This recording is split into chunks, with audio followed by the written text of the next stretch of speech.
ये चार लोग होते हैं सबसे बड़े पापी। दर्शक बंधुओं, ये वीडियो सभी के जीवन के लिए बहुत उपयोगी है। इस वीडियो का एक एक शब्द ध्यान से सुनना। अक्सर आपने देखा होगा कि लाखों करोड़ों लोग गंगा स्नान को जाते हैं। सबका एक ही मकसद होता है, गंगा के निर्मल जल में स्नान करके जाने अनजाने में किए गए पापों को धो डालना। वास्तविक मां गंगा का जल बड़ा पवित्र होता है। गंगा में स्नान करने से वास्तव में मनुष्य निष्पाप हो जाता है। और यह वरदान मां गंगा को स्वयं भगवान महादेव ने दिया था कि गंगा सदा सर्वदा पवित्र और निर्मल रहेगी। गंगा के जल में स्नान करने वाले भी पवित्र और निष्पाप हो जाएंगे। अब सवाल यह है कि क्या गंगा में स्नान करने वाले सभी निष्पाप हो जाते हैं? तो दोस्तों, आज मैं बताऊंगा कि कौन से लोग गंगा में स्नान करने पर पाप मुक्त नहीं होते। तो चलिए, इस वीडियो को पूरा देखने पर ही आप इस बात को समझ पाएंगे। एक बार माता पार्वती ने भगवान शिव से पूछा, हे देव, वहन गंगा में श्रद्धा रखने वाले लाखों लोग स्नान करने जाते हैं। उन लाखों में हजारों पापी लोग जरूर होते होंगे, हजारों पुण्यात्मा होते हैं। पुण्यात्मा लोगों का तो समझ में आता है कि उन्हें गंगा स्नान का फल मिलता होगा। क्या पापी लोगों का भी गंगा स्नान करके उद्धार हो जाता है? यदि मुक्ति इतनी सहज है तो लोग हजारों वर्षों तक कठोर साधना क्यों करते हैं? उन्हें गंगा में जाकर स्नान कर लेना चाहिए, सब पाप दोष से मुक्त हो जाएंगे। तब माता पार्वती के प्रश्न का उत्तर देने के लिए भगवान शिव उन्हें हरिद्वार में लेकर आते हैं, जहां लाखों लोग गंगा स्नान को आते जाते हैं। उन्होंने देखा कि लोग गंगा स्नान करने के बाद भी उतने ही दुखी, उतने ही रोगी, उतने ही पीड़ित हैं।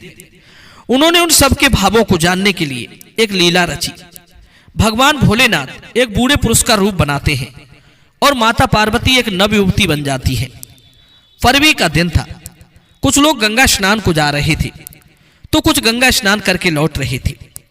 माता पार्वती उन्हीं लोगों की भीड़ में अपने बूढ़े और बीमार पति का हाथ पकड़कर चलने लगती है। वे दुनिया वालों को यह जताना चाहती हैं कि देखो, मेरा पति बूढ़ा है और रोगी है, फिर भी मैंने उनका साथ नहीं छोड़ा है। पत्नी का पति के प्रति ऐसा ही भाव होना चाहिए। वे अपने हाथ का सहारा दिए उन्हें गंगा स्नान कराने ले जा रही थी।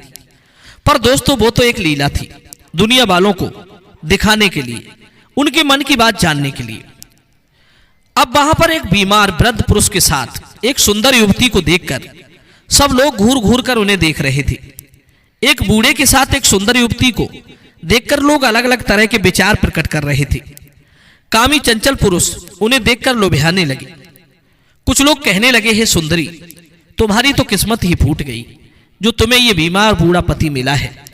तुम्हारे माँ बाप ने कुछ देखा कि नहीं, और तुम भी कितनी पागल हो जो इस रोगी और बूढ़े पुरुष के पीछे पड़ी हो। तुम्हें तो कोई अपनी तरह नौजवान सुंदर पुरुष देखना चाहिए। छोड़ो उसे और हमारे साथ चलो, हम तुम्हें अपने घर में रानी बनाकर रखेंगे। क्यों इसके लिए तुम अपना जीवन खराब कर रही हो? दोस्तों, कुछ लोग जो धर्मात्मा स्वभाव के थे वो तो उनकी प्रशंसा करते थे कि ये देखो, कलयुग की सती सावित्री है जो पति की जर्जर अवस्था होने पर भी उनकी सेवा कर रही है। मित्रों, ऐसी सोच वाले लोग तो बस बहुत ही कम होते हैं। ज्यादातर तो उन्हें हीन और ललचाई नजरों से देखने वाले थे। कोई कह रहा था, इस बूढ़े की किस्मत बड़ी अच्छी है जो उसे परी जैसी स्त्री मिली है। कोई उन्हें देखकर अपनी किस्मत को कोस रहा था, तो कोई भगवान को गालियां दे रहा था कि भगवान भी बड़ा अन्याय करते हैं जो इस मृग नयनी को एक बीमार बूढ़े पुरुष के साथ बांध दिया है। माता पार्वती उन लोगों की भावना को समझ रही थी और चुपचाप उनकी बातें सहन करती हुई चली जा रही थी। कुछ दूर आगे चलने पर उन्होंने एक और नई लीला रची। भगवान शिव एक कीचड़ के गहरे गड्ढे में गिर जाते हैं। माता पार्वती वहीं बैठकर रोने लगती है। हजारों लोग उनके पास से गुजर रहे थे। कुछ लोगों ने पूछा, हे देवी, तुम्हें क्या दुख है? इस गड्ढे के पास बैठकर क्यों रो रही हो? तब माता पार्वती ने बताया कि उनका बूढ़ा पति इस कीचड़ से भरे हुए गड्ढे में गिर गया है। इन्हें कोई निकाल दे तो भगवान उसका भला करेंगे। मित्रों, एक सुंदर युवती के इतना कहते ही पहले तो सैकड़ों लोग उस बूढ़े को निकालने के लिए तैयार हो गए, परंतु वे सब तब रुक गए जब माता पार्वती ने उनसे कहा कि देखो, मेरा पति बहुत सत प्रवृत्ति वाला है। मेरे पति से वही पुरुष हाथ लगाए जो निष्पाप हो, जिसने कभी पाप न किया हो। अगर कोई पापी ने उन्हें छुआ तो वो जलकर भस्म हो जाएगा। मित्रों, उस नवयुवती के इतना कहते ही वे सब वहीं की वहीं रुक गए। सोचने लगे पापी तो हम सभी हैं, भला हुआ जो बता दिया, वरना हम भस्म हो जाते। अब तो वे वहां से लौट गए। हजारों लोग आए और चले गए। कोई उस युवती को देखकर हंसता था, कोई उस बूढ़े की दशा पर हंसी ठिठोली करता था, कोई तो यहां तक कह देता था कि कहां तू इस बूढ़े की आस में बैठी है, वो तो वैसे भी दम भर रहा है, उसे इस गड्ढे में ही मर जाने दे, और तू हम में से किसी एक के साथ चल, तेरी जिंदगी खुशियों से भर जाएगी। मित्रों, बहुत से श्रद्धालु हर हर गंगे पार्वती पते नमः बोलते हुए जा रहे थे, पर उस बूढ़े व्यक्ति को कीचड़ से निकालकर परोपकार का ध्यान किसी के मन में नहीं था। धीरे धीरे शाम हो चली। लाखों लोग गंगा स्नान करके लौट गए। कोई तो उस बूढ़े को निकालने के लिए इसलिए तैयार नहीं हुआ कि अभी अभी तो गंगा स्नान करके आए हैं, अब इस कीचड़ में घुसकर कौन अपने आप को अपवित्र करे। मित्रों, शाम के समय में एक सीधा साधा किसान गंगा स्नान करके लौट रहा था। पार्वती जी को रोता देखकर किसान ने पूछा, बहन तुम क्यों रो रही हो, और इस गड्ढे में पड़ा व्यक्ति ये कौन है?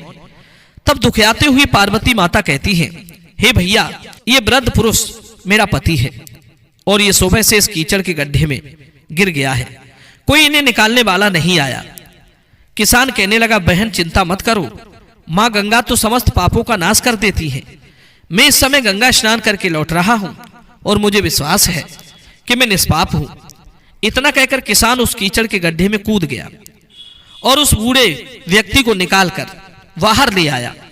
दर्शक बंधुओं, उसी समय भगवान शिव और माता गंगा वहां प्रकट होती हैं और उस किसान को अपने प्रत्यक्ष रूप के दर्शन कराती हैं।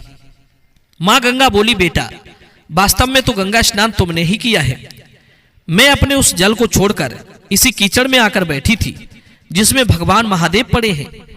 भगवान शिव बोले, वत्स, जिसका मन, बाड़ी और अंतःकरण पवित्र होता है, जिसके अंदर परोपकार की भावना होती है, जिसका हृदय दया से भरा होता है, जिसके कर्म सतोगुण से युक्त होते हैं, उसे ही गंगा स्नान का पूर्ण फल प्राप्त होता है। वैसे तो लाखों लोग गंगा स्नान का भाव लेकर आते हैं, परंतु उनमें परोपकार की भावना और दया किसी किसी में ही होती है। जिसका भाव घर पर ही शुद्ध ना हो तो गंगा स्नान करने से भी कोई लाभ नहीं है। शुद्धता मन और विचारों में होनी चाहिए। शरीर पवित्र करने से कोई पवित्र नहीं हो जाता। जिसका मन दुखी पीड़ित लोगों को देखकर ना रोया, उस पर ईश्वर कृपा कभी नहीं हो सकती। पवित्र विचारों की गंगा में अपने आप को स्नान कराइए, तभी वास्तविक गंगा स्नान का फल मिलेगा। जो दूसरों का सहारा अपना उल्लू सीधा करने के लिए बनते हैं, उन्हें भी गंगा स्नान का फल नहीं मिलता। जिनके हाथ सहायता के लिए उठते तो हैं, पर मन में स्वार्थ पूर्ति का भाव होता है। जो माता पिता को आदर भाव नहीं देती, उन्हें दुख देते हैं, वे लाखों बार गंगा में स्नान कर लें तब भी उनके पाप नहीं धुलते। जो जीवों को मारकर अपने भोजन में शामिल करते हैं, ऐसे निर्दयी लोगों के गंगा स्नान से पाप नहीं धुलते।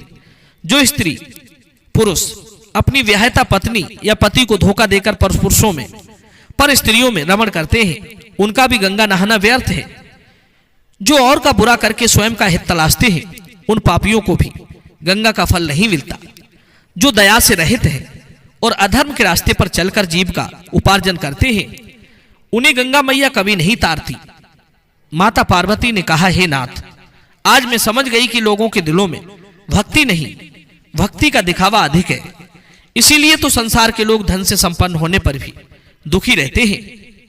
माता पार्वती ने अब अपनी बड़ी बहन गंगा से पूछा, हे बहन, तुम्हारे जल में लाखों लोग स्नान करते हैं, उनमें पापी पाखंडी दुराचारी व्यभिचारी भी होते हैं। वे सब स्नान करके अपने पाप तुम में धो जाते हैं। तुम उन पापों का क्या करती हो, कहां रखती हो? तब गंगा ने उत्तर दिया, हे देवी, पापियों के पाप मैं अपने पास नहीं रखती, बल्कि उनके पाप उन्हीं को लौटा देती हूं। मैं उन पापों की छोटी छोटी मछलियां बनाकर सावन भादों में बाढ़ के साथ दुनिया में बांट देती हूं। जीव हिंसा करने वाले लोग उन्हें पकड़ पकड़ कर खाते रहते हैं, उनके पाप उन्हीं पर चले जाते हैं। ऐसे ऐसे पापी मेरे जल में स्नान करने आते हैं, जिनके पाप इतने जघन्य होते हैं कि उनका तरण सैकड़ों यज्ञों से नहीं होता, हजारों तीर्थों में भ्रमण करने से नहीं होता, गंगा स्नान करने से नहीं होता। मैं तो उन्हीं के पाप समाप्त करती हूं जिनसे भूल बस पाप बन जाता है और उन्हें अपने पाप का बहुत पश्चाताप होता है। जिनकी श्रद्धा दया धर्म और पर सेवा में रहती है, मैं उनके पापों का समूल नाश कर देती हूं। इस प्रकार गंगा से मिलकर शिव और पार्वती माता कैलाश पर चले गए। दोस्तों, ये कहानी कैसी लगी अपनी राय कमेंट में जरूर भेजना। मिलते हैं आपसे अगली वीडियो में एक नई चर्चा के साथ। आप सभी का बहुत बहुत धन्यवाद। जय श्री कृष्ण।